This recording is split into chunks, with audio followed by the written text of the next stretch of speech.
All right, welcome everybody to another Uplift interview. This is Leo, and I am with my good new friend, Chris Chadburn. He is a member of our group, and we connected a couple weeks ago, I think now, spoke on the phone, and Chris had a story to share that I think is pretty cool, and it helped me reaffirm my faith and realize that this is true. I mean, it's a reality, and that miracles do happen. And so I'm just excited to have you here, Chris. And if you want to introduce yourself, we'd like to hear it. Yeah, my name is Chris Chadburn. I actually live in Tremont, out in nowhere, middle of nowhere. But now through the process that I've experienced, I lived in Syracuse, Utah, and Las Vegas. And me and my wife, we actually were married in the temple, and I served a mission, a 2-year mission in Anaheim, California. So that's kind of my introduction there. And I have one kid and another one on the way. Nice. Little family. Yeah, a little family. That's true. Awesome. Cool. So you said you were born in the church. Mm-hmm. That's correct. And you, I guess, went through, and how old are you today? I'm 29. 29. And so you went through a lot of years of, we talked about this before, but basically like black and white, very simple faith mostly. I mean, you had some questions and things, but for a long time you had a very basic understanding of the gospel and of church history, stuff like that. Right, correct, yeah. One thing I actually really loved doing, I loved reading anything about the church, but I didn't get into the historical aspect until I was more home from the mission. And what I mean by that, I read some of the Joseph Fielding Smith history, and it wasn't really anything into depth, if that makes sense. I read some journals, apostle journals, and so I really did like those. I really love to actually read things from the church a little bit before my mission and after my mission, and that's kind of what drove me a little bit more. But I was pretty passionate about it.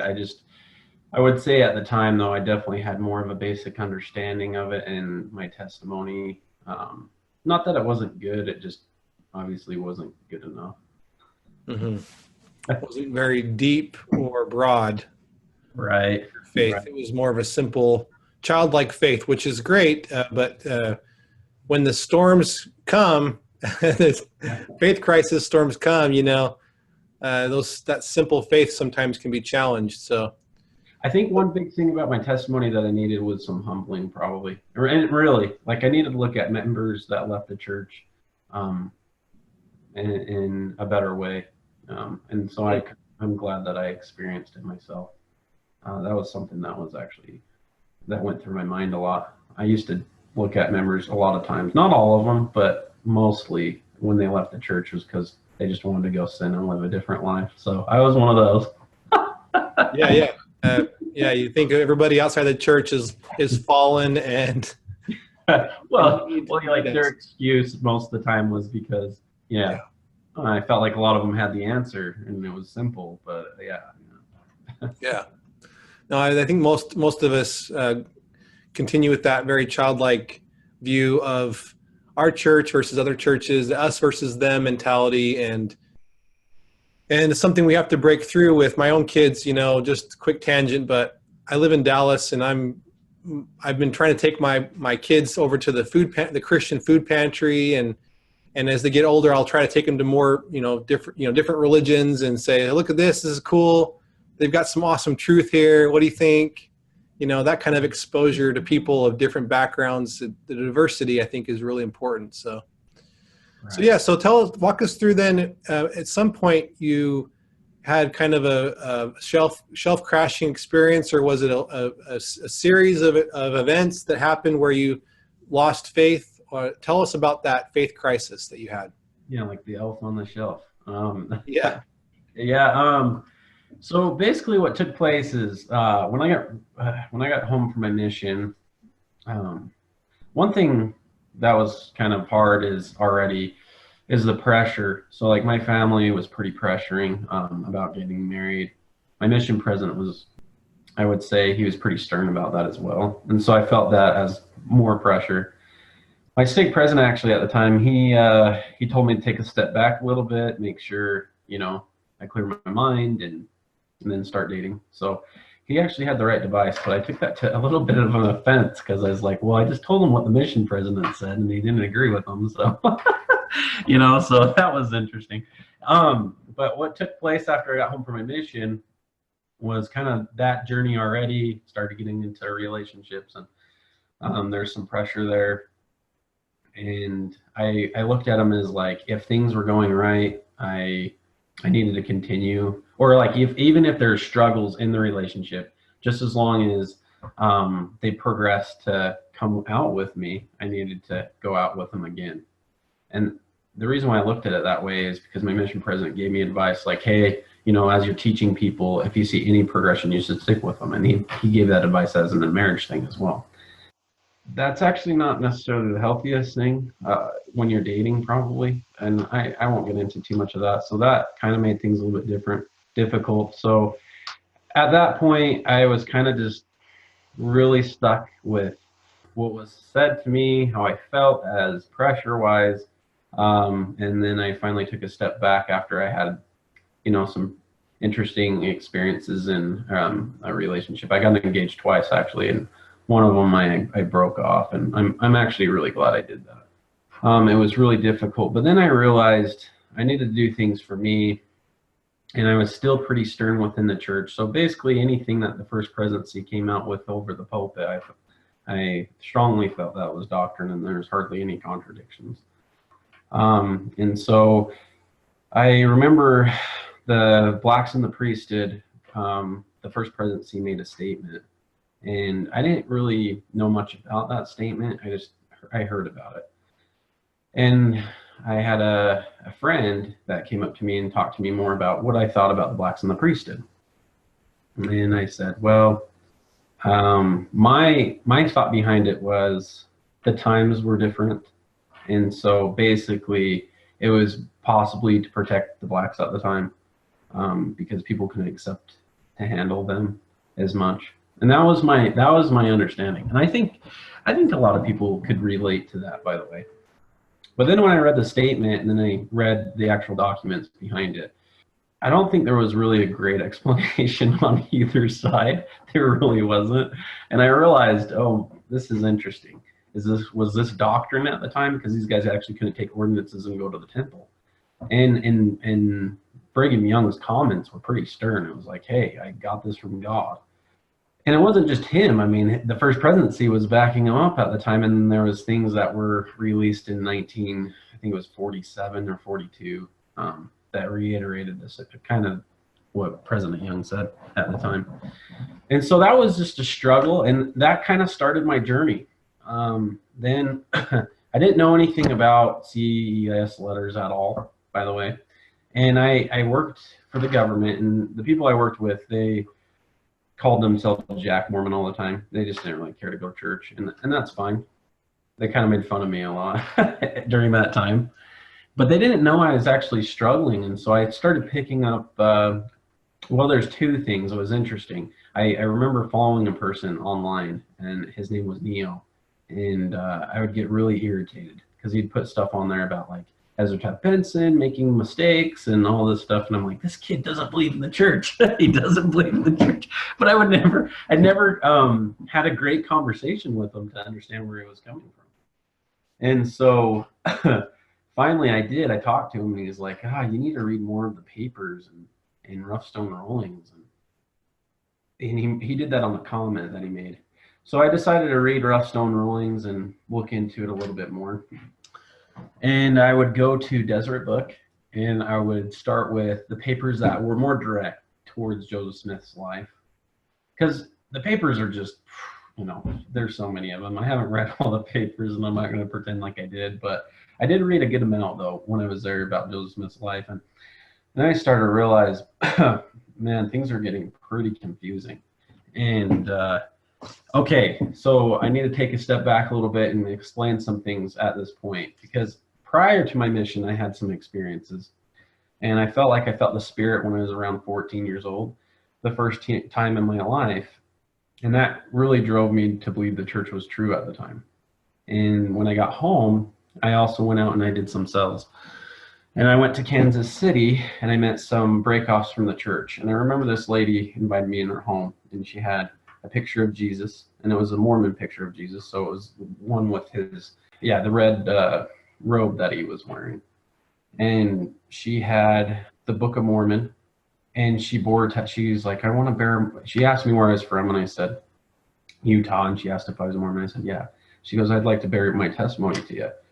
She goes, I know my church is true, my leaders are true, and I know that they're being guided by God. And I know the Book of Mormon is true and the Doctrine and Covenants. And after she got done, she said she was a breakoff from the church. And I actually felt the Spirit. And then after she got done and she said she was from a different faith, she was a breakoff from the church, I automatically in my mind said, oh, she must not have been feeling the same way I did when I felt the Spirit.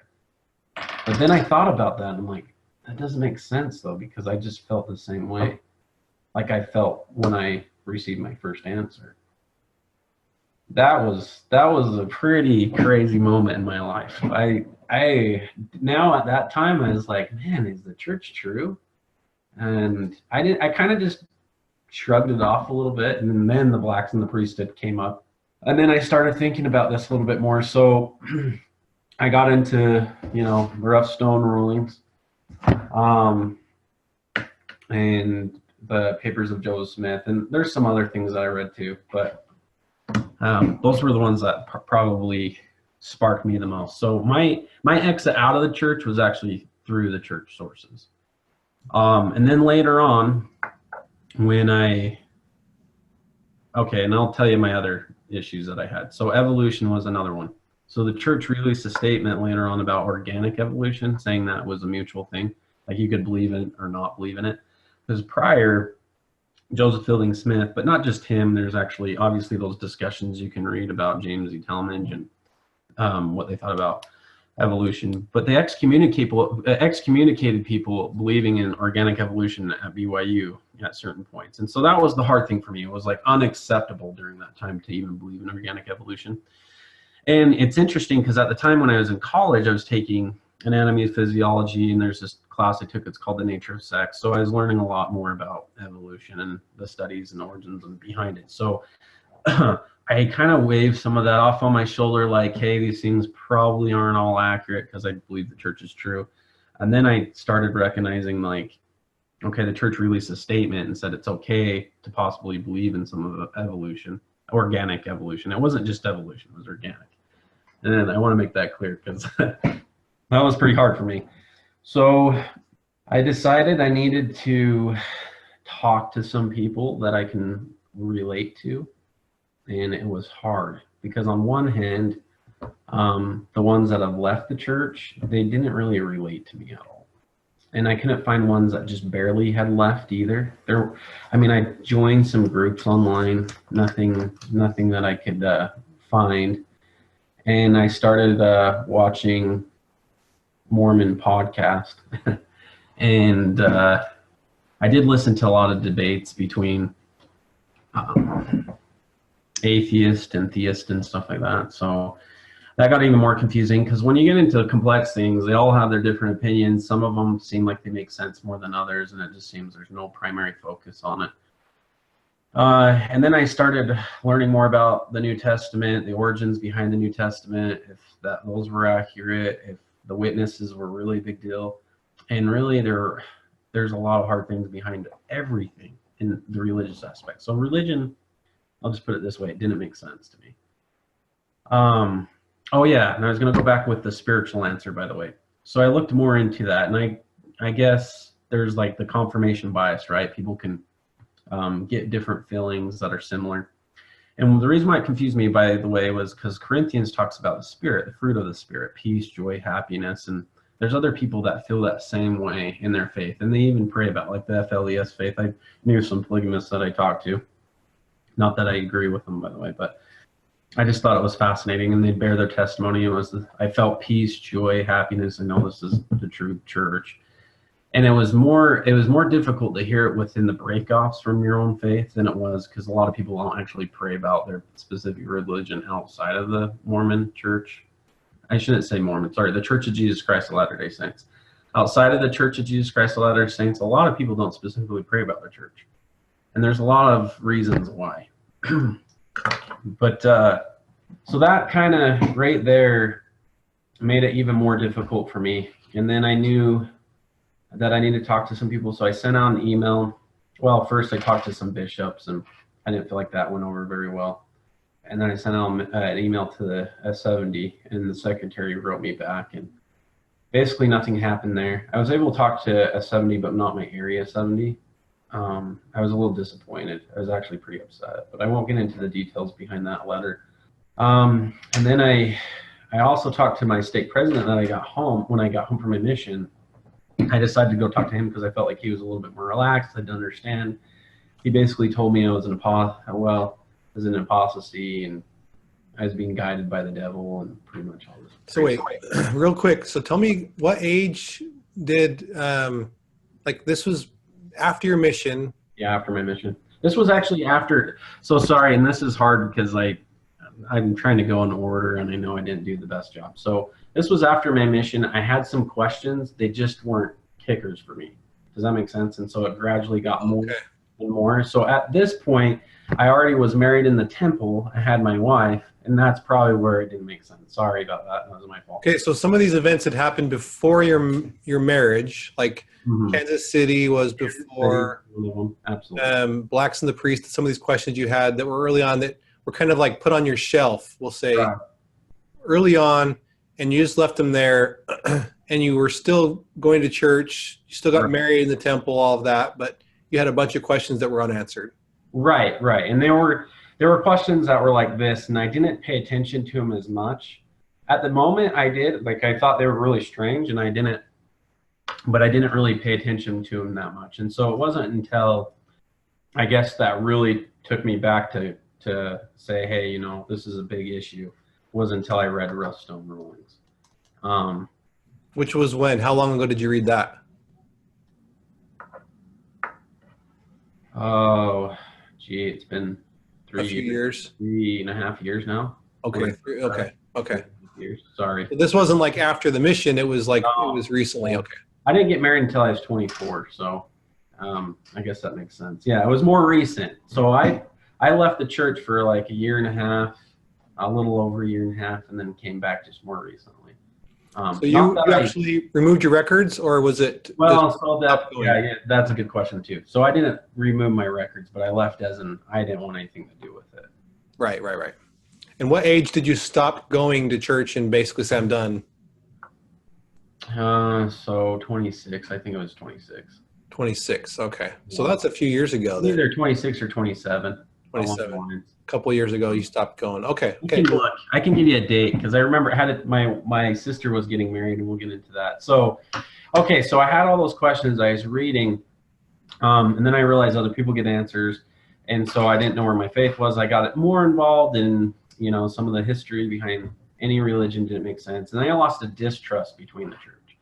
I felt like the apostles were lying to some degree because of Joseph Fielding Smith hiding their records based on trying to help the church out a little bit more. So there was some distrust that I lost. And I was in Syracuse at this time, and I was getting a little bit bitter, and nobody was willing to talk about this stuff. And I tried to talk to my parents. It didn't go over very well. I brought up some of the concerns that I had, and it was just basically like, you're going to leave all this for nothing? And just, you know, things like that. And I love my parents, but it was like, a lot of people don't know how to react, man. That's the tough part. Yeah, it was really tough. And so finally I was at church, and I ran into this guy. His name was Brother Allison. And he said he'd be more than happy to talk to me. And then, by the way, at this point, I decided to talk to my cousin, Brennan. I'm going to throw his name out there too.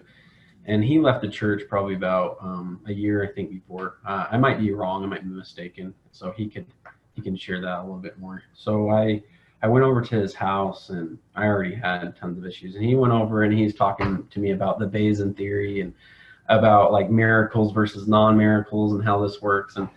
And he had really good points. And I already felt at this point like I just didn't know enough to continue, because the church, in my eyes, if it wasn't true, I didn't need to waste my time.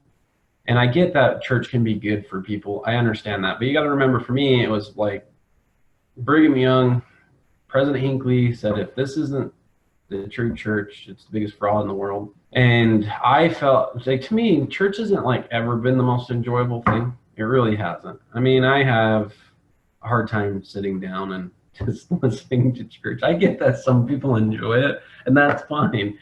So it took a little bit more effort for me, and I just cut cold turkey. I just stopped going and stopped paying tithing. It wasn't like I'm just going to stop paying tithing and then not go. It was everything. And so I get that too. Like when I start talking to people, it was like, oh, it's because you know, I noticed that people who stop paying their tithing or do this, they leave the church. Well, yeah, but I stopped that all at one time. As a matter of fact, I didn't even go to my sister's wedding. I didn't go to her sealing. And it was like 2 weeks before I stopped going to church, because I was like, I cannot go in there with a straight face and say, I want this high of a covenant, if it is true. And I left the if out there.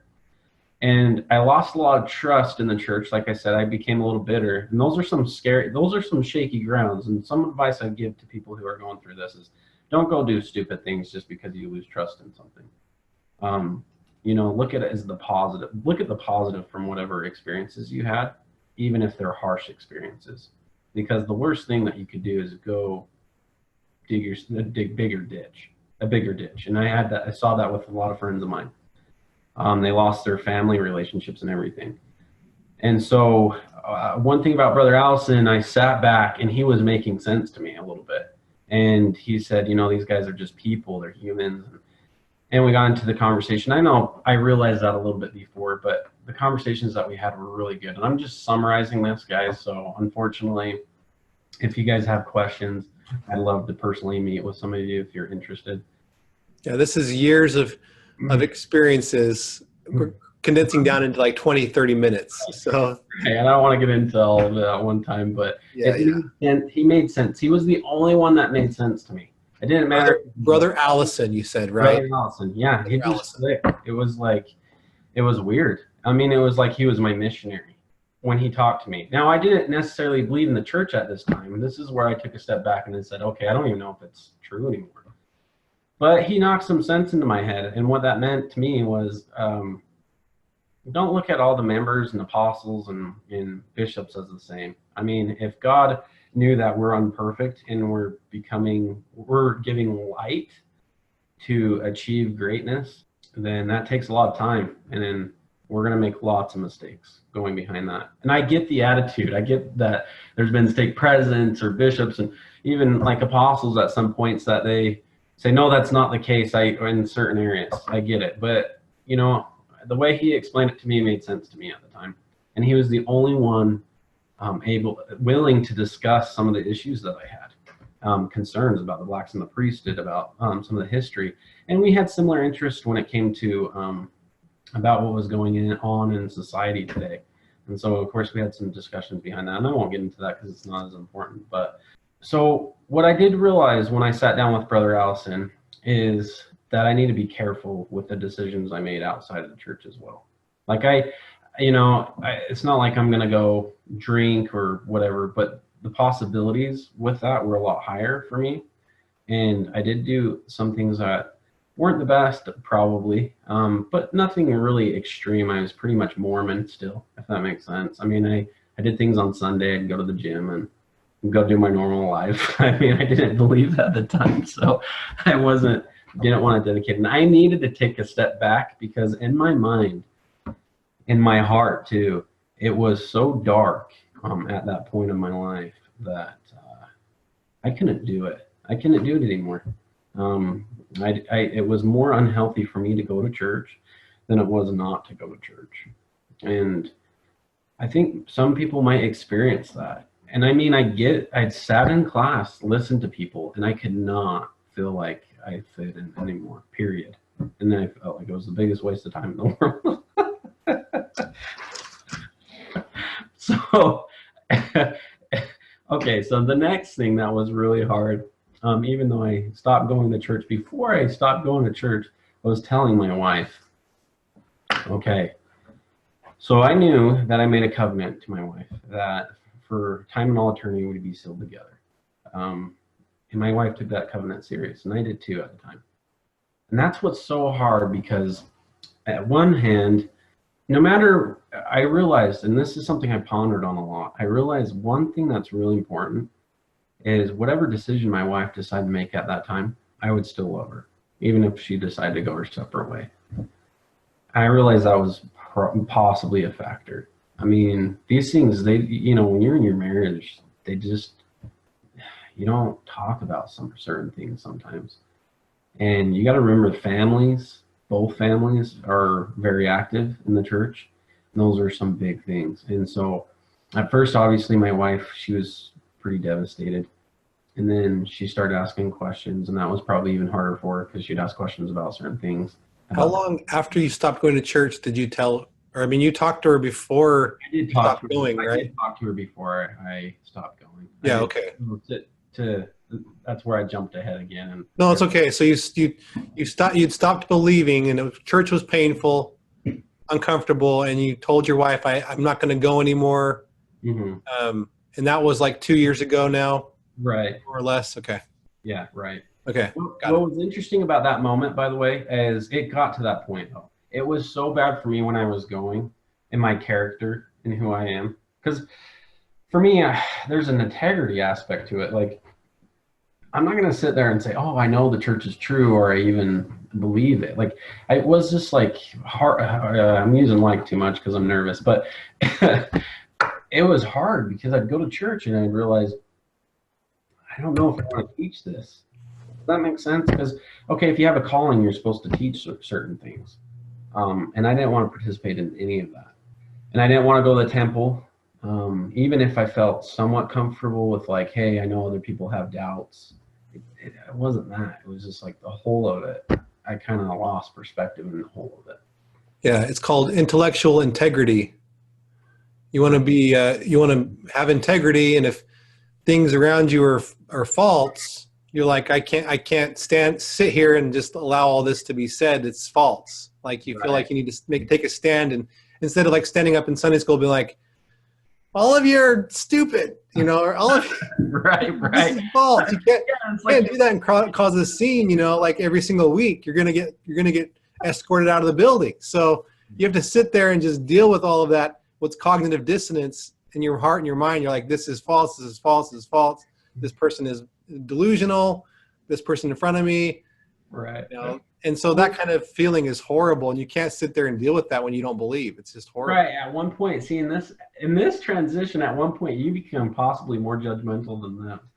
And that's actually what Brother Allison pointed out, in a way where it wasn't like, oh, I can't stand what you said. It was like, well, don't you think like that's somewhat an assumption? And then I said, yeah, because other people are going through things and they're limited.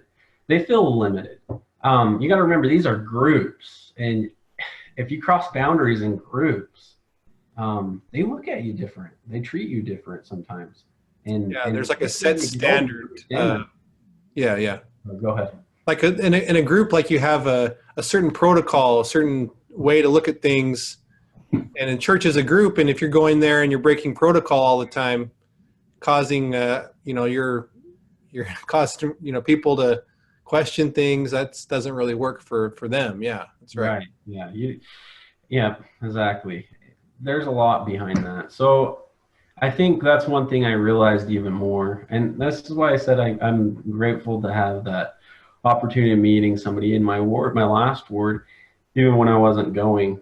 So me and my wife, we talked it over, and I'm sure some of you might have experienced some of this that are married and left the church. Maybe one of the spouses did, or both. And later on, by the way, my wife, she took a step back a little bit, but she said something very interesting to me. Okay, so all the things that we talked about was like, I don't even know if there's a next life. That was something devastating for me personally. that was probably the hardest thing. It's like I had older friends that passed away, younger friends. I've had people that have taken their lives, and there's like sex trafficking. There's just a lot of garbage out there. And even in my life, I've had struggles. I mean, when I was younger, I had a rope wrapped around my neck and I was dragged by a few people. And I just realized there's different environments that people go through, and it might have a short life in that toxic environment. And I always believed that there's a next life. And so something that bugged me was, now I didn't know. Oh, that was terrible. That was something that really, see, that's what drove me back to come back to the church in some sense. And it wasn't just the church, the Mormon church, or the Church of Jesus Christ of Latter-day Saints. It could have been any faith. That's what drove me back to God, because that question appealed to me so much. It was like, I got to find out. I got to find out. And yeah, so we'll get into that a little bit later. Mm-hmm. So my wife, yeah, she took it hard. We talked about like, hey, if we should let the families know. I forwarded it a little bit. I tried to talk to my parents, didn't go over so well. So we decided, no, eventually it might get brought up because I might not be going to a siblings temple sealing or priesthood prayers, and that was going to be hard. So we're trying to talk about ways on how we can go about it. Yeah, like you get sick the day before or something. I can't make it to the ceiling. I couldn't sit in the temple for an hour. I might get sick in the temple. I don't know. You'd have to make up a lot of excuses. So that's tough. Yeah. Right. It's way hard. And the reason why we discussed it like this, I get that people are like, well, you need to share it with everybody. Well, some people feel that way, and I'm not just, saying that's not the right thing to do. I think there can be some good from that. It's just a personal thing. I do think for me and my wife, we felt like it'd bring more negative things towards our relationship overall, based on testing the water a little bit with our family. And so obviously your ward knew because you weren't showing up. Well, yeah, my ward they knew, and so my bishop, yeah, I told them. I straight up just I was pretty open about it with my bishops and stuff. And he actually was nice enough to meet with me. Some of the first things he said, I just was like, I don't know. Yeah, that happens. Right, and he was actually, so to be fair, he was more old school type of orthodox, black and white thinker. Very black.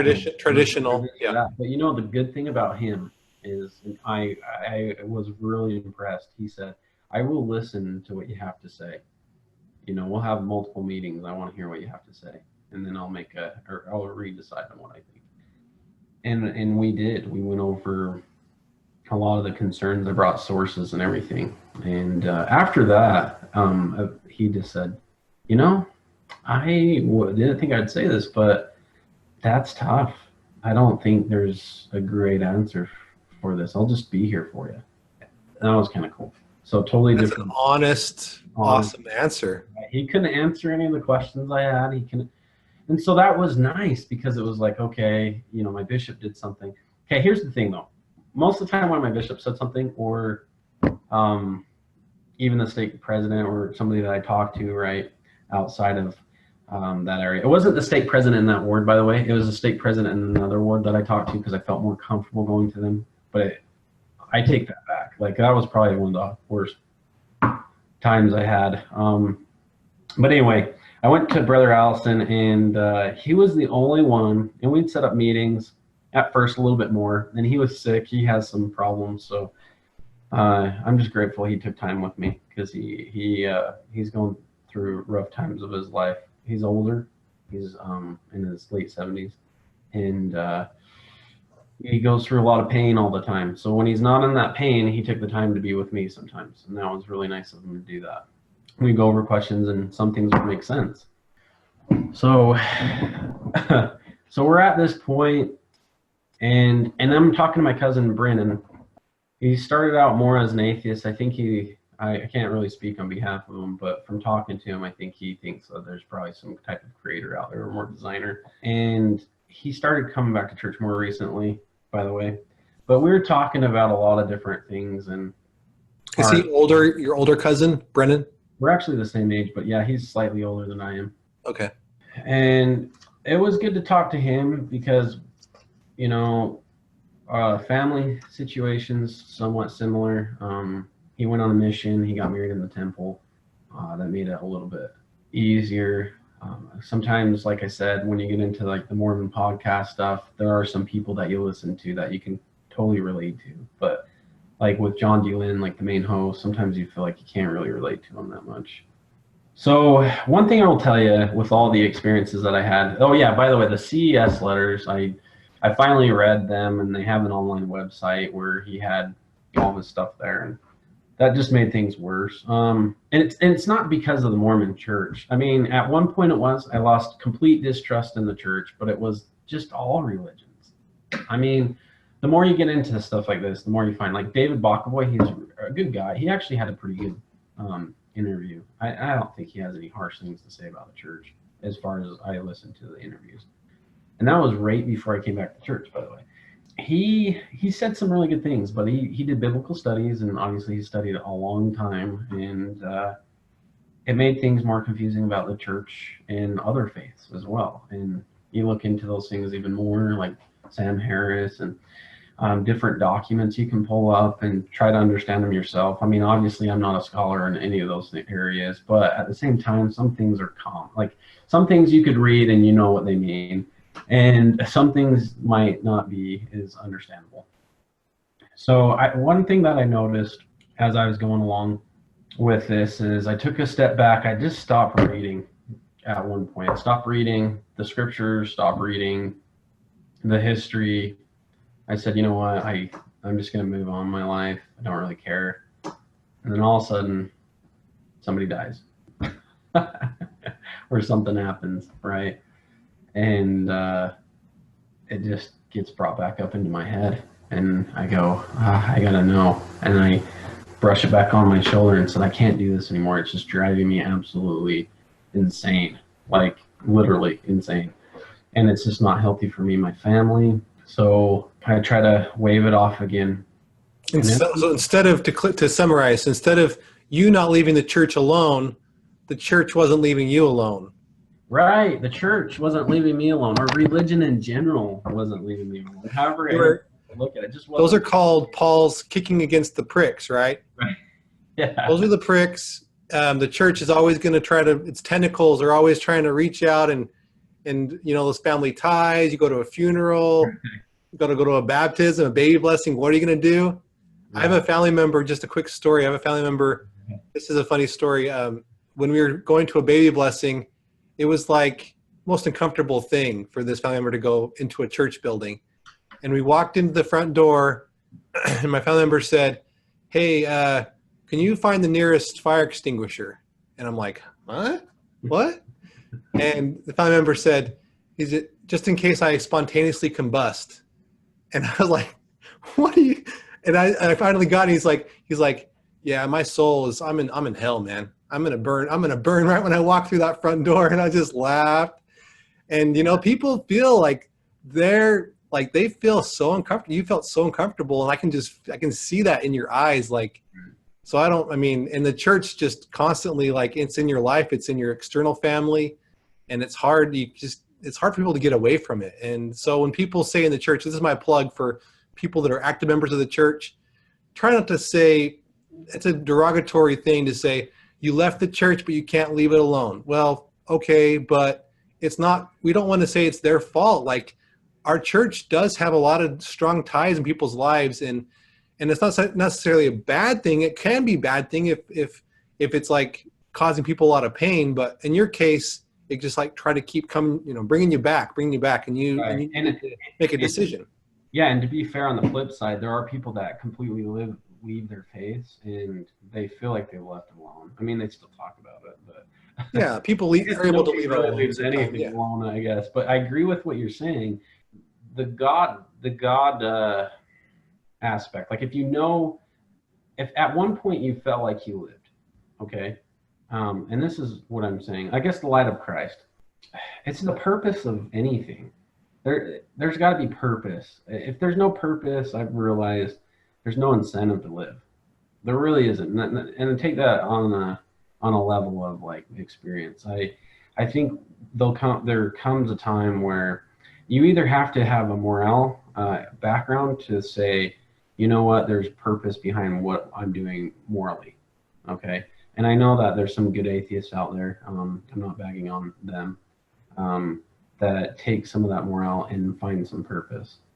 Whether or not it's going to hold up, I'm not going to say. I do think for me, it didn't, because I didn't see the purpose in life at some points. And that gets kind of scary. Like I just start losing my marbles. And what I mean by that is it's like, I really just need to figure things out. Like if, like I said, the next life was just such a hard factor. No one knew.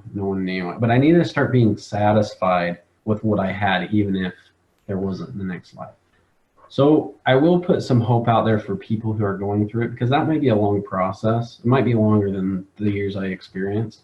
I did look at, like, you might not agree with like certain people's politics, and I don't think that was the purpose behind what I was looking at. It was more of like the clinical psychology aspect. So some people need to understand too, at one point, people can be very good in an area where they're bad in another area. And so just keep that in mind. So I listened to Jordan Peterson's lectures online, and he had tons of lectures of clinical psychology for free. And that really did help me with my moral compass a lot, even when I didn't believe. Helped me get through some rough spells. But what I was going to tell you, it still didn't satisfy me to the extent as I knew, the next life. And that's what, like you said, that's something that was a driving factor for me. So I'm not going to get into that, because here's some of the final things. And like I said, feel free, anybody, to reach out to me personally. I would like to take time, probably on a personal level, instead of back and forth messaging. And the only reason why I say that is sometimes I get pretty consumed. So I'd rather set up an appointment or something that we can discuss. I do IT work, and yeah, I'll schedule you some appointments. Okay, Chris. Right. Yeah. So if anybody wants to have questions about like my experience, I'm more happy to talk to them. You're in Uplift, and so people can probably find you there and message you there then. Right, because I know there's tons of people in there, and sometimes I really want to message, but sometimes I also feel like, not just feel, but think too. It might be just more appropriate for me in some areas to not message and to talk to them more on a personal level, if they have those personal questions. Talk on the phone or something. I like to do that too. Yeah, exactly. Sometimes will you be at our Uplift gathering? Sorry, real quick. Will you be at the April 5th and 6th conference that we're going to have? I will be. Bountiful? Yeah. Okay, so people can meet you there if they come. Yeah.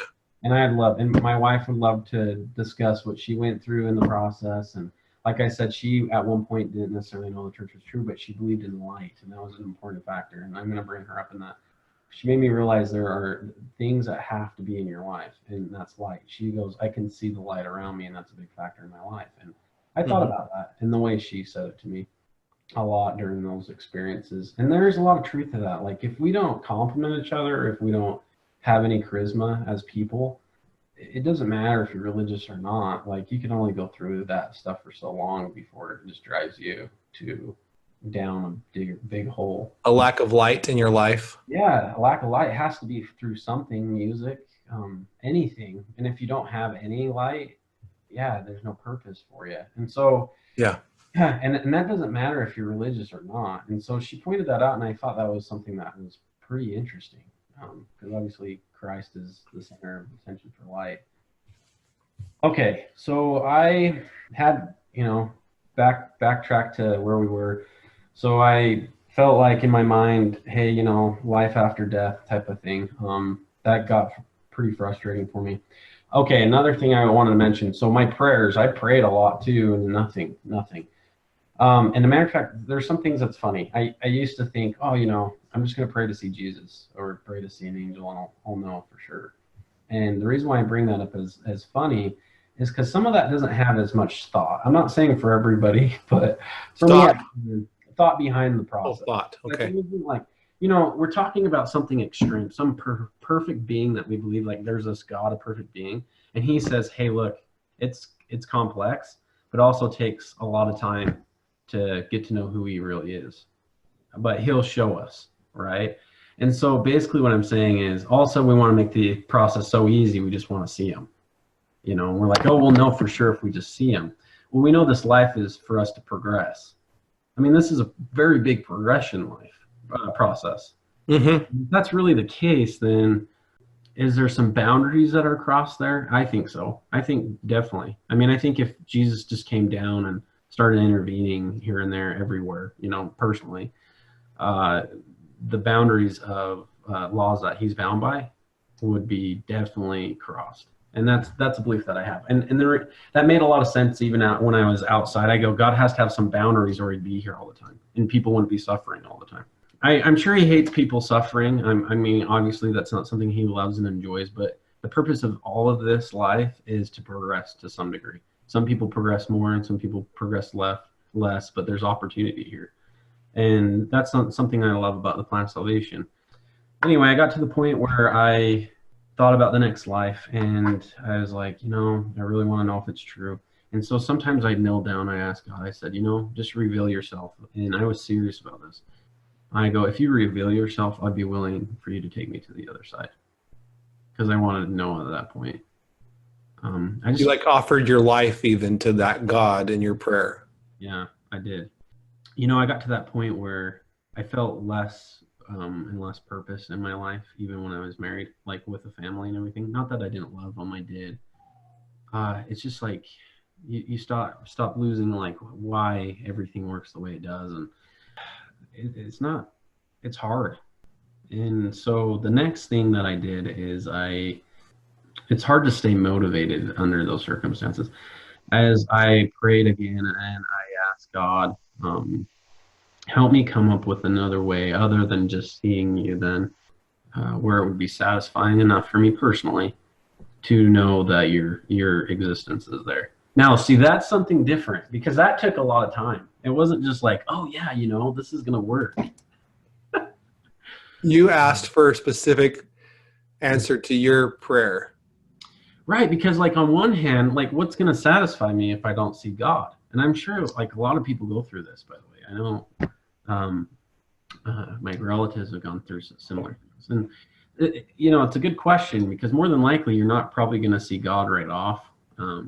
Some people, you know, they see God, but see with the scriptures, by the way, on this particular thing, guys, with Paul and his experience, there's a lot more details that we probably don't know about that, by the way. It wasn't just like, oh, God came down and said, Paul, you're murdering people into the Romans. It was probably more, I mean, at that moment maybe, but there's more details behind Paul and his endeavors than we know. And it seems like there's a pattern with that, by the way.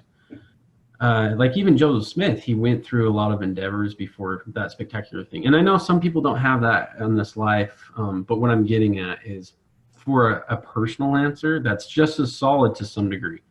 Because for me, like even if I saw God, we talked about that. Like, how would you take that? Would I be delusional, blah, blah, blah? Or would it be clear enough because he's in his glorified body? I mean, I'm sure at the end of the day, if he is in his glorified body, but maybe he couldn't be, you know, and those were some of the other questions. Because then, you know, if he was in his glorified body, I couldn't sustain myself enough through my spiritual being to see him. So those were conversations we had. Who knows? See, I don't know. But there's certain things that I do see a pattern of, and that is Joe Smith had a personal answer to him, critique to him. And that's the hope I want to give people. There's personal answers, personal revelation to you. And that's actually all the promises that you look at through the scriptures about prayer and getting an answer is usually a personal thing.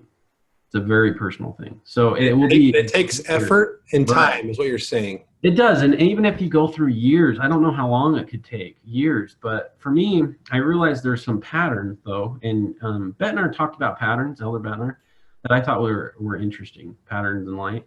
I'd recommend that talk. But I would say that patterns are kind of an interesting thing. Because like for me, I recognize the earth and the world, it kind of like with faith, if I have faith to go do something, even if I'm not religious, I expect things back. Like, for example, I believe that if I go to work, I'm going to get a paycheck. And it doesn't matter if you're atheist. So people have faith in other things. I just don't understand why they can't apply some of that faith to see if God can give them a personal answer. I mean, to me, to say that, well, we don't know he exists, so we're not going to waste our time. Well, you go waste your time in other things to know he doesn't exist. So why not go prove some of him, you know, So the attitude that I've heard from some people is on a personal what level. they call a non-resistant non-believer, meaning that I'm not resisting God. I'm here. I'm waiting for God to show himself to me. Right. If it's a neon sky sign in the sky, or it's him coming down and talking to me personally, I'm not resisting that. I'm here. I'm available. Where is he? Where is God that I should know him? So there's quite a few things to And that. that's not, you're saying that's not the way that God reveals himself to us. He wants us to actually seek and to knock and to find. Right. Even in civility, like to establish things, we have to apply ourselves. Like it's just basic. It's a basic thing that has to be done. So if you believe God created the world, then wouldn't you say that some of those patterns that you see that the world, like simple patterns in your life, I'm not talking about like with other species, let's just say humanity, with patterns that you have to do as humanity, basic patterns, just to establish anything, like to be successful as a person and applying yourself with school. I mean, you're not going to go to school and expect them just to give you an A. And that's what I'm saying. There's just I'm here, teacher. I'm sitting in my seat. Give me an A. Okay, so all the complicated stuff, not that it doesn't matter. Eventually some things can matter. I think God personally wants you to challenge him and go through a path where you really want to know. And so there's a couple things. One, have the hope that you'll get there one of these times. And sometimes it's okay to step back. Everything in moderation. Moderation is important, not just within what you take into your body, but with what you read too. And so I think that's one thing that's really healthy from the church. So if you need to take a step back, make sure you are healthy because you're a temple. So these are some of the things that I really would say, if I had to give people suggestions, these are big factors. You can be a positive light and influence with other people, even if you're not religious. Mm-hmm. There's one common factor that I think I told my brother, because he had the same issue when my younger brother, he didn't believe in the church at all. And he was going through some tough times about it. But I said, whatever you do, there's a character within yourself. Everybody's character level is different, okay? And you know when your character is a little bit more out of line than others. And so make sure you just stick to what your character is and try the best to be that character. And that, to me, I think is the light of Christ. And everybody's on a different level. Like if I grow up in harsh circumstances, my light might still be there. But let's say like I'm a cartel person. I grew up in that atmosphere. And all of a sudden I go, hey, I don't want to do anything today because something hit me that day. That's a step. That's all I'm saying. It's interesting. And I think you take that a little bit more serious. I get that those people can be really evil and the things that they do are evil, I should say. The things they do are evil. But I do think people have the light of Christ and the character. And only them personally can know it. So don't go against that if you go through these issues. Stay true to yourself and like how you think about and how you look at things. And then I know on one hand you could say that's confirmation biasism. On the other hand, you can say that what I'm talking about, there's some pattern there. So that's what I was going to say. So I know that people want just the wow and bow now, but when has that ever happened in your entire life with anything that you achieved? And if it did, how grateful are you going to be for that? Because honestly, I'm not going to be grateful for like billions of dollars just handed to me without any effort behind it as much as I would be if I went out and worked a little bit more for it. And I'm just putting that out there. Or like even the money that I make now, because I definitely don't make billions or millions or trillions of dollars. Can I interject real quick and just to add something to this point? Yeah, I think we often miss is that the term is called victim blaming, if you've heard that before. And sometimes people who are in a period of doubt in their lives, they may hear us say, pray harder, try harder, make more effort, read your scriptures. Why aren't you trying hard enough? You should be getting an answer by now. And that message, even though maybe it's well-intentioned that we say like, you can make this, you can do this, you can receive an answer and come back to full faith in the church. That sometimes is interpreted as what's called victim blaming. They feel like they are a victim of a lack of transparency, like the mistrust, like you talked about. You have a distrust in the church, and they feel like they are a victim. And and I sympathize with that. I empathize with that, because I felt like the exact same way when I was an atheist. I felt like I was a victim of a lot of things, and the church did or didn't do. And so we have to be careful when we say, you've got to take the burden on you and get an answer and work and seek, and like you do with a job, you got to earn your pay. And the same thing with returning to full faith. You've got to make the effort, but we don't want to ever make it seem like it's only on them, that it's just, and that they're not trying hard enough or whatever. We've got to be able to say, please keep trying, have hope, and we believe that you will receive an answer and be able to return to full faith. But we don't want to make you feel like added pressure, or like, make you feel like you're less than or unworthy or evil or possessed by Satan. None of that. We just want to say, please try. And so anyway, I want to make that clarification. I don't know if that came through clear or not, but. No, that did. I actually, okay. So one thing that I like what you said, I think there's really some crucial things here that we're talking about. A figure eight knot, let's say that you're learning scouts, or just any type of setting where you're actually learning something. Recognize the crowd. They don't learn the same way, but it doesn't mean they're not trying. Right. That's a great thing. And I think one other thing that I like to point out too, whatever we said today on this podcast, I might not have conveyed it like in a way where it makes perfect sense, or there's some flawed errors. First, that's the human error, right? Because language isn't perfect. Right. And this is why this is another thing. Like on social media, you'll see all these comments, something that is a basic level true, just like something basic that we all have to have, but yet it gets nitpicked completely. And so that's something I want to point out there. Just so I know you can nitpick my conversation. Some of the things I said were probably like, oh, maybe that's too extreme. No, that's fine. You're doing great. If you guys want to have a personal conversation, that's what life's about, is to help each other. And that's one thing that I didn't really, sometimes we don't do a good job as members on this, even myself.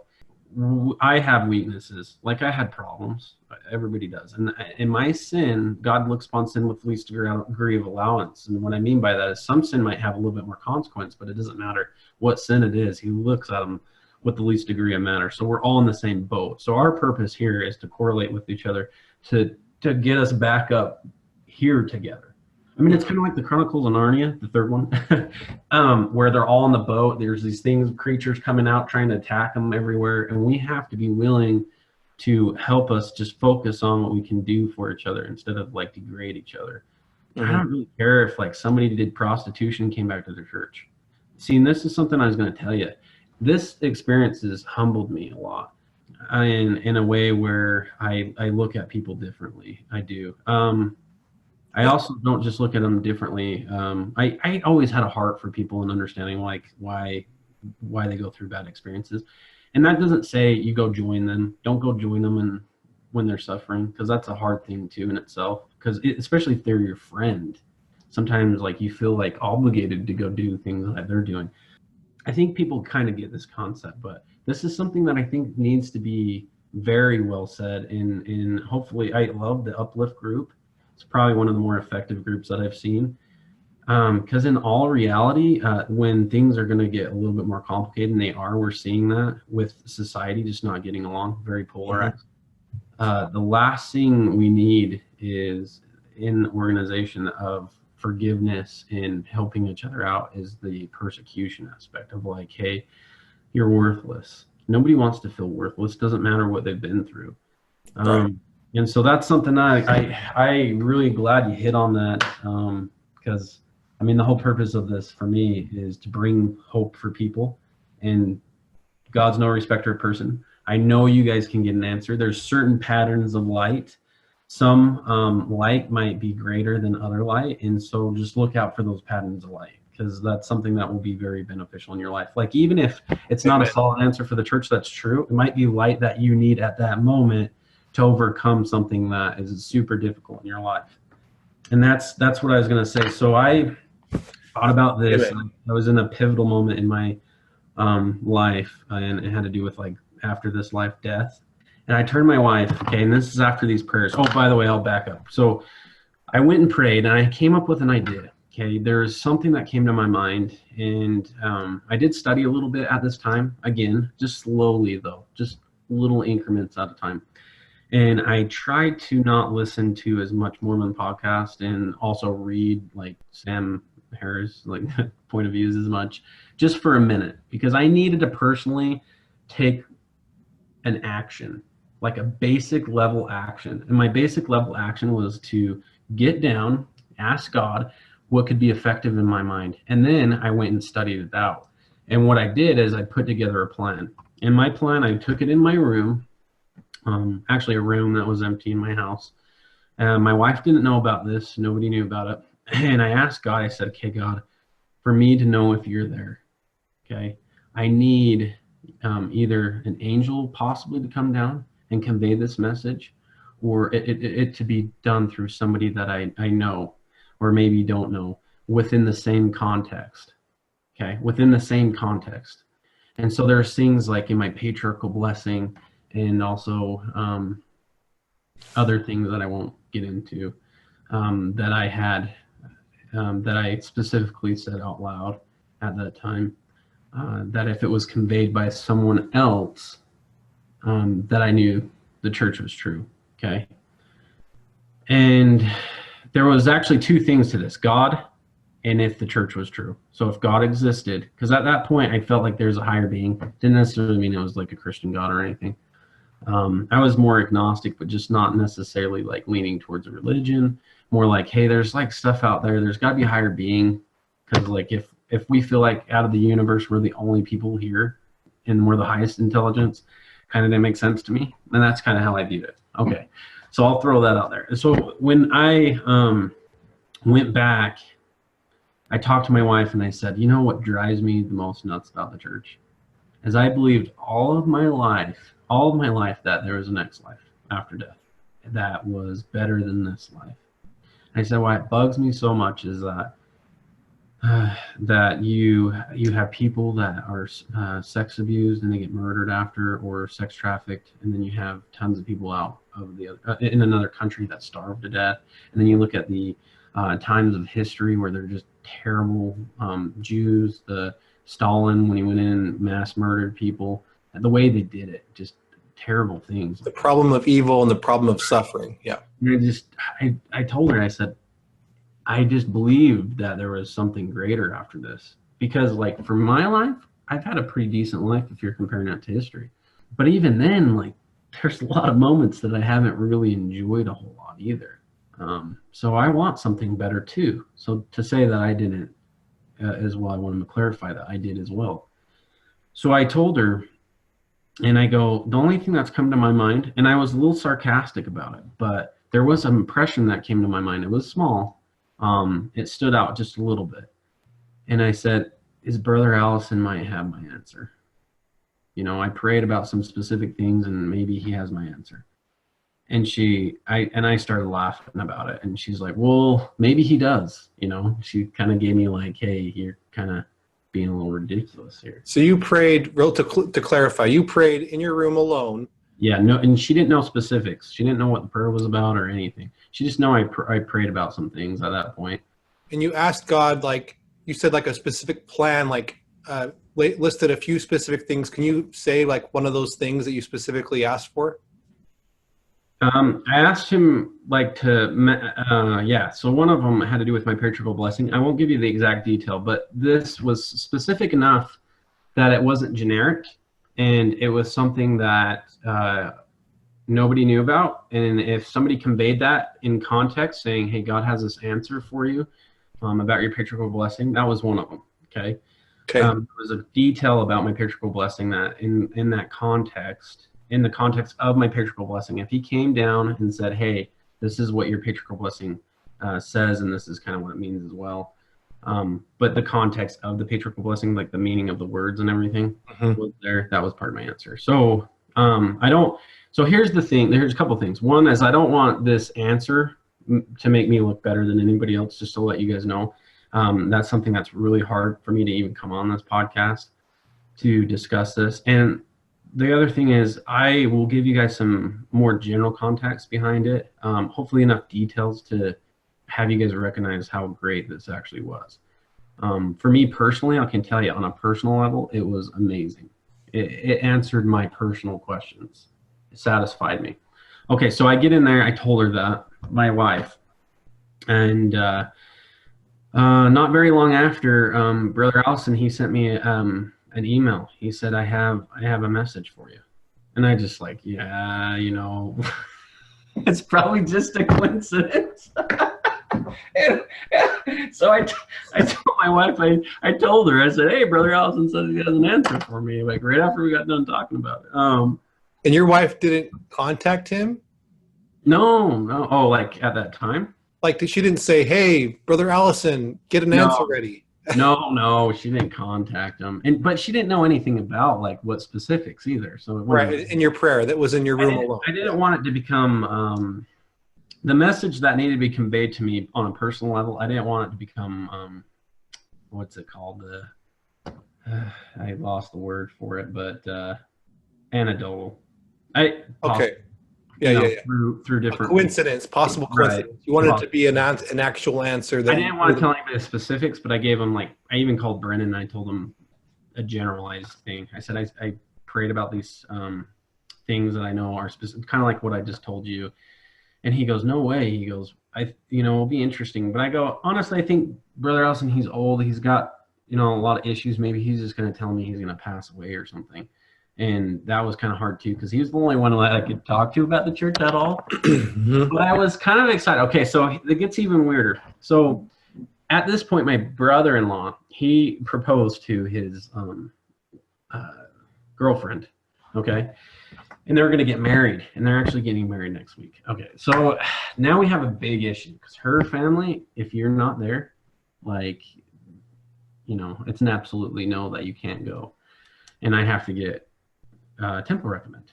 So I told my wife, I'm like, oh, what are we going to do? They're going to find out I don't go to church, and my wife and me both kind of weren't too active. And we talked, and I said, at this point, I said, there's always a possibility that the church could be true. I mean, the odds to me are probably less than they are, right? But I'm going to go in and talk to the bishop, and I'm going to tell him what I actually personally think about everything. And if he doesn't give me a recommend, that's fine. So I did. I told him everything. Like every question that he asked me, he just was, surprised that I even would come in. And I actually was, but there's so many things that took place during this time. I actually started paying tithing before all this, by the way, to see if, so God, I asked God, there was a prayer in my car that I made to God. I said, hey, I need some help financially to move on in my life with my wife to get a job. I didn't take it as an answer though. So there's two things problematic for me. One, I was praying for help, but I was also looking for somewhat of an answer, but somewhat of an answer is not going to get you anywhere. So my intentions weren't way bad. They just weren't like the best. Okay. Meaning even if he gave me the new job, which it did happen, by the way, it wasn't it was kind of questionable at that point. It was like, yeah, I don't know the church is true because I got, a better job. But there's a lot behind that too, by the way. It was kind of cool. So we went to the bishop, told him, and then we have to go to the stake president, right? My wife actually got the interview with the stake president. We're in a totally different new ward. We bought a house. We moved into Tremont at this point. And my job allows me to work from home sometimes, so it's kind of nice. So the stake president assistant, who was the second counselor, interviewed me. And he pretty much just fell off his chair after listening to me. Because he's like, well, do you believe the church is true? And I said, I believe that's a possibility. And he asked, well, what do you think about this? And he's like, I got to go get the stake president. I don't know if I can give you a recommend. So at least I was honest about the whole thing, though. I was completely honest. I was okay with going back to church at that time. But my intention was more to go probably towards the wedding completely, to be honest with you, was the wedding part. But I just wanted to tell him how I felt about it. But I tried out at that time because I was already trying. And by the way, at this point, Brother Allison did message me still and said he has a message that he needed to convey and he needed to talk to me. So the day after I got my recommend, I called Brother Allison the night before, and I said, hey, when do we want to set up this meeting? He's like, I have a message that I'm supposed to convey to you. So that even sounded more interesting when he said that. I will be honest. I was like, a message that he has to convey to me. Like, why would he use that phrase? So I I set up a meeting with him. I went over to his house the day after I got my recommend, and he answered my questions. He not only answered my questions, there's more answers. And then he said, if you pray about this after, you can get an answer that this discussion that we had was from God. Now, here's the thing. I already knew the church was true after we had our discussion. So when I went to go back and pray after, when I got home, I was actually a little bit nervous because of what took place. So I don't know if I wanted to talk to God, like in a way of like, hey, if God was going to come down, I didn't know what to expect. Let's just put it that way. So Brother Allison, real quick. So Brother Allison Right. said to you specifically something about your patriarchal blessing, like he answered that specifically, that question that you had. In the context I was looking for, yes. Yeah. Absolutely. Yeah. Wow. And there was other things that took place. And yeah, I mean, I was sitting on the chair and I didn't, okay, so here's some things to know. Well, we went in there. We got down on our knees and we had a prayer. He wanted us to pray before we did. He had a message that he received, and I'll just put it that way. I think that's enough to. He'd been praying for you, asking for help to know what to do for you. Yeah. I would be safe to say that he was for sure praying for me at that time. Thank you, Brother Allison, for praying for me. He's probably going to see this. We got down on the chair, and I didn't say anything too much out of my mouth because I was not wanting to talk to him about, the prayers that I said. I didn't want to give him anything, and I just wanted to listen for a moment. And he just got into it right off, and yeah, I was taken back, definitely taken back. But my mind became clear again, okay? And this is the interesting part, okay? My mind became a little bit more clear on the spiritual aspect, and my heart did too. And so it was both. It was the feeling and the mind. And then when I went back home and I prayed, I got another answer again, that it was true. So before, when I got my peaceful feeling, and people were like, I got a good feeling before my mission, but it was different than the burning of the bosom, because the night I actually prayed, I got the burning of the bosom. And I used to, after Brother Allison, kind of made fun of it to some degree, like when I was going through my experience, because I thought I already felt that. Yeah, after Brother Allison, I prayed that night and I got the burning of the bosom. I somewhat made fun of that in a sense of like, yeah, well, we all get answers. I shouldn't say made fun, but I didn't take it like it was an answer. Because I felt like I already had that when I was 14. Because I did have the spirit. It was like a good comforting feeling. But this one was different. It was the burning of the bosom. Like, I'll just put it that way. It was more of like a sign based than it was like a feeling like here and here. It was like, it was clear in the mind, but it was like a burning. Like, that's the difference. Where the other one just felt good throughout your body. And this one was more of like a burning, and it lasted for a while. And so I was going to tell you something. So it was so clear at that point, though. And it was clear at the time when I got my answer from Brother Allison. There was some more of logic behind it, but there was also spiritual. And so the spiritual aspect sometimes doesn't make sense to us humans because it's something that we can't test very often, and it's more personal. Mm-hmm. And so I think that's a basic explanation. We don't necessarily need to get into it, but the other one, like I said, it was clear. So I knew clearly by my heart and mind, 2 witnesses, that this church is true. Okay, so now after this, I felt very blessed, but at the same time very overwhelmed. Very, very, very overwhelmed. Because on one hand, like going through all that process, that I not believing the church and going through the process of like studying and tons of issues with scriptures in general. Even now, there's still issues. I just didn't know how to take all of that and make it effective.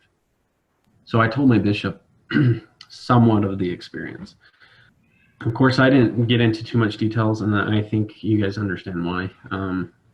But there's enough details there that I think this should give you guys a lot of hope on a personal level to get an answer. And so I went to my bishop and I told him a little bit, and then I told him I probably didn't want to call him right away. I wasn't. So the thing that I think people need to recognize is, like, how are you going to be effective for other people?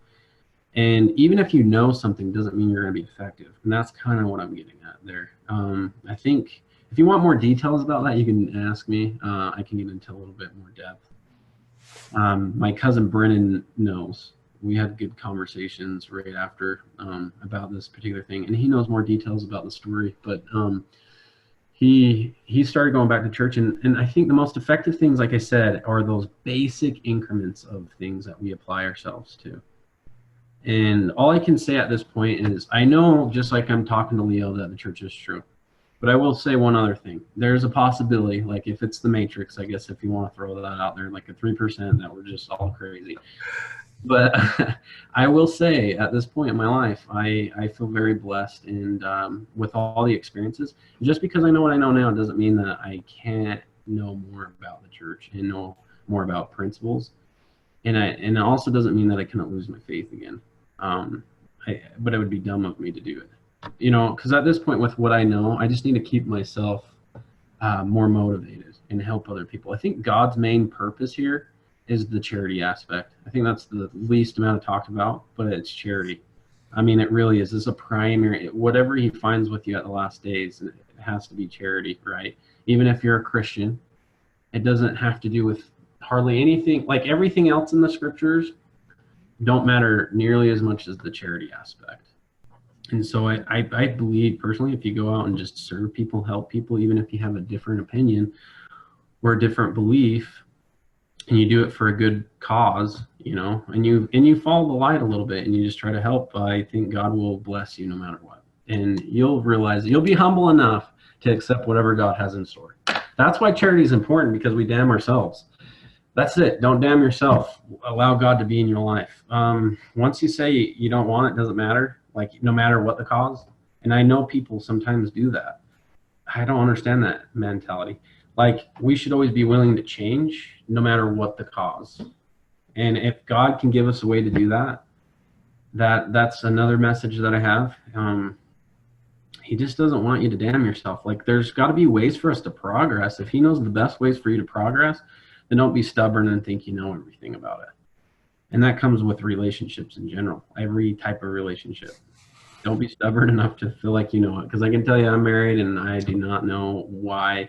There's a lot of things that I don't know why. And I'm just willing to hear that next level and what we need to do.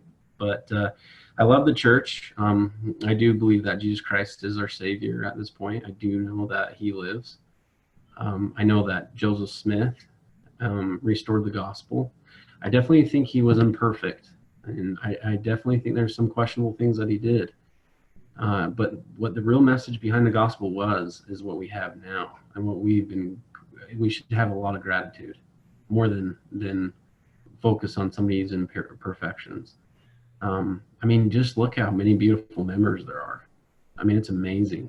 And these members have helped people overcome things during like World War II that I don't see anybody else in my eyes that have achieved such great things in a humble level. And I've never, like, one thing that I loved about the members of the church, even when I was outside of the members of the church, is the caring aspect, the different caring. It didn't matter. Like, not all of them. Obviously, there's some of them that need to be worked on. But the caring aspect, like sometimes I go to a different place, like Las Vegas or something, and there were some great members there that they would take me in under a circumstance and reach out to me, whereas like normal people wouldn't. And they didn't know I was a member. So that's one thing I'd like to tell you, you know, make sure we're fishing. we're pulling the fish in. It doesn't matter if Leo, me, I want to be there to help people at this point in my life. I think my cause here in life is I might not be, this shining knight or whatever with thousands of people that come under me. I don't really care. I just want to have the ability to help people like they help me. That's it. I definitely think that, yeah, I think that that's probably the best thing. My wife has been a very big blessing in my life. And, we're definitely different in some areas, which benefits both of us to a high level. And my daughter, she's been another light. And I think that I just want to close right now and say I've been very fortunate and blessed. I mean, I've had definitely many struggles, but I definitely think that I've been blessed in those ways. And I know there's many different types of struggles. And I just hope I can be effective and reach a hand during those times for you guys.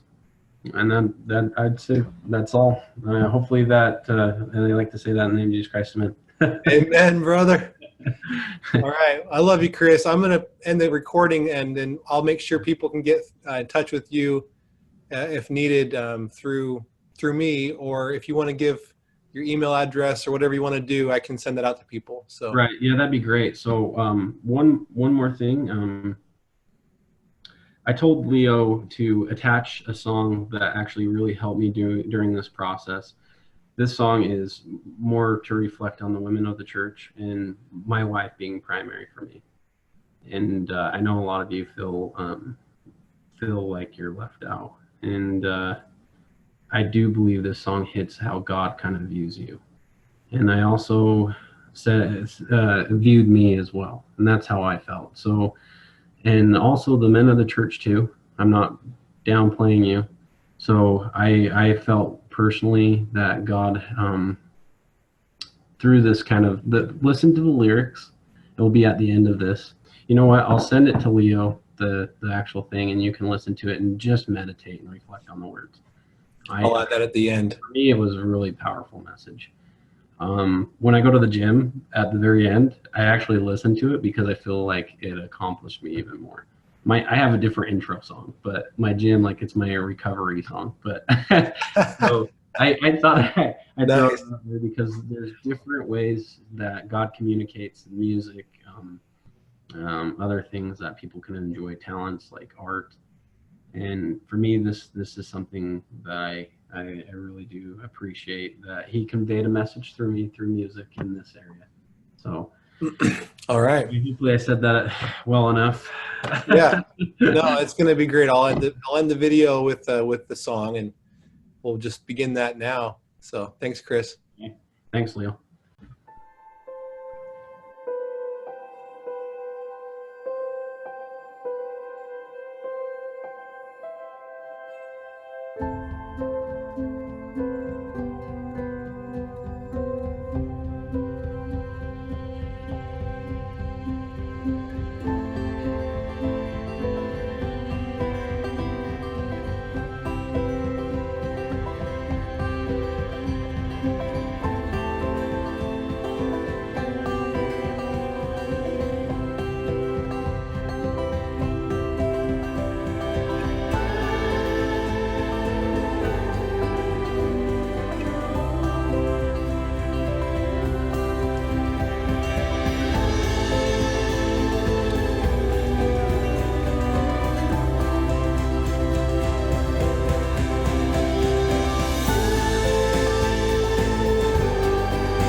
May these words be the first to find your ears.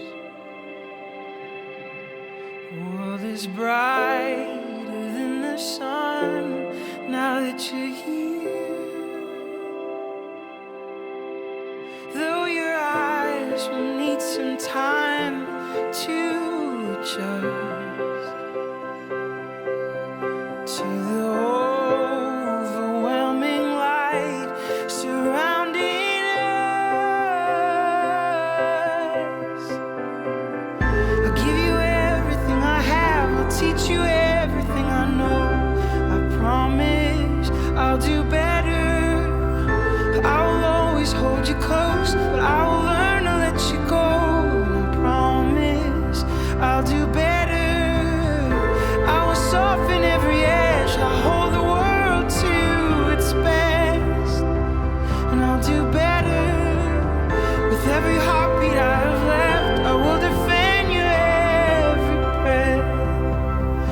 do better. 'Cause you are loved, you are loved more than you know. I hereby pledge all of my days to prove it so. Though your heart is far too young to realize the unimaginable light you hold inside. I'll give you everything I have, I'll teach you everything I know. I promise I'll do better. I will always hold you close, but I will learn to let you go. I promise I'll do better. I will rearrange your stars, pull them down to where you are. I'll do better. With every